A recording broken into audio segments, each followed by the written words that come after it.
गुरुर्ब्रह्मा गुरुर्विष्णु गुरुर्देवो महेश्वरः गुरुर्साक्षात् परब्रह्म तस्मै श्री गुरुवे नमः।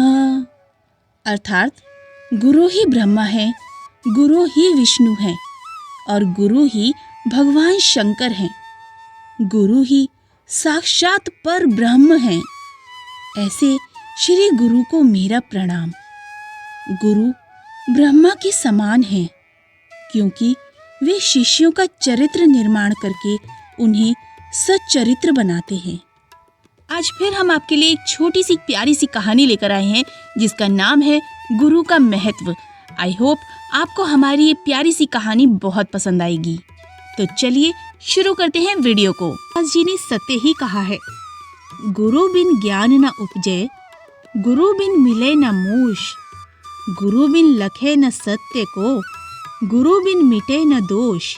भारतीय संस्कृति में गुरु का स्थान हमेशा से ही ऊंचा रहा है। ये वही देश है जहाँ गुरु द्रोणाचार्य के कहने पर एकलव्य ने अपना अंगूठा काटकर अपने गुरु को दे दिया था। बिना गुरु के कामयाबी पाना बहुत कठिन होता है। जो हमें अच्छी सीख दे वो हमारा गुरु है। अगर जीवन में कुछ करना है तो गुरु के कहे अनुसार चलना जरूरी है। गुरु मार्गदर्शक हैं। बिना गुरु के हम अपने पथ से भटक जाते हैं। अक्सर घमंड में हम गुरु की महत्ता को कम कर देते हैं और गुरु की कही बात का पालन नहीं करते। इसलिए आज हम आपको एक ऐसी कहानी के बारे में बताने जा रहे हैं जिसमें गुरु के महत्व को बताया गया है। एक बार स्कूल के एक अध्यापक अपने शिष्यों को सूरजमुखी के बीज देकर उसका पौधा उगाने और उसकी देखभाल करने के लिए कहते हैं। सभी शिष्यों को ये कार्य पसंद नहीं आता, लेकिन इनमें से एक शिष्य को ये कार्य बहुत पसंद आता है और वो बड़ी उत्सुकता से इन बीजों को बोता है और कई दिनों तक इनकी देखभाल भी करता है।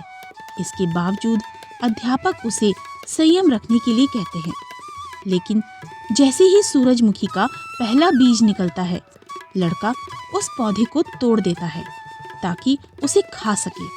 लेकिन पौधा अभी हरा ही होता है और बीज अभी पका हुआ नहीं होता है, इसलिए वो उसे नहीं खा पाता है, जिससे ये लड़का पौधे को तो तबाह कर देता है।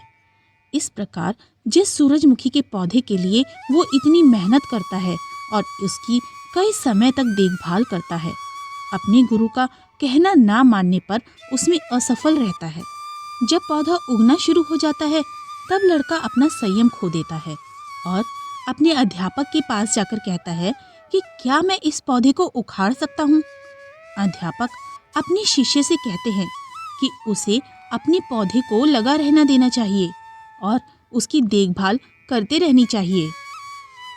इससे वो केवल एक सूरजमुखी से कई बीज ले पाएगा।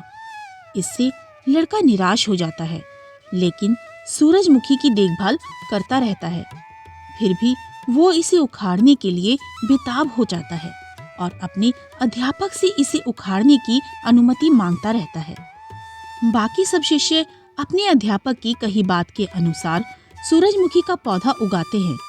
अपने साथियों के विशाल सूरजमुखी के पौधे को देखकर वो बहुत क्रोधित होता है और अपने अध्यापक से कहता है कि इस कार्य के लिए सबसे उत्सुक मैं ही था, लेकिन आपकी कही बात ना मानकर मेरी सारी मेहनत और समय की बर्बादी हुई।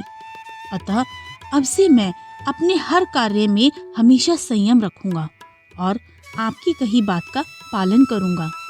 दोस्तों, ज्ञान होना एक बात है और उसे व्यवहार में लाना एक कला है, जिसे हम स्किल कहते हैं। जिसे ये कला आती है उसके लिए जिंदगी में सभी मुश्किल काम आसान लगने लगते हैं और सफलता उनके कदमों में होती है। ज्ञान अनुभवों, कामयाबियों, असफलताओं से ग्रहण किया जाता है, इसलिए ज्ञान कहीं से भी मिले उसे ग्रहण कर लेना चाहिए।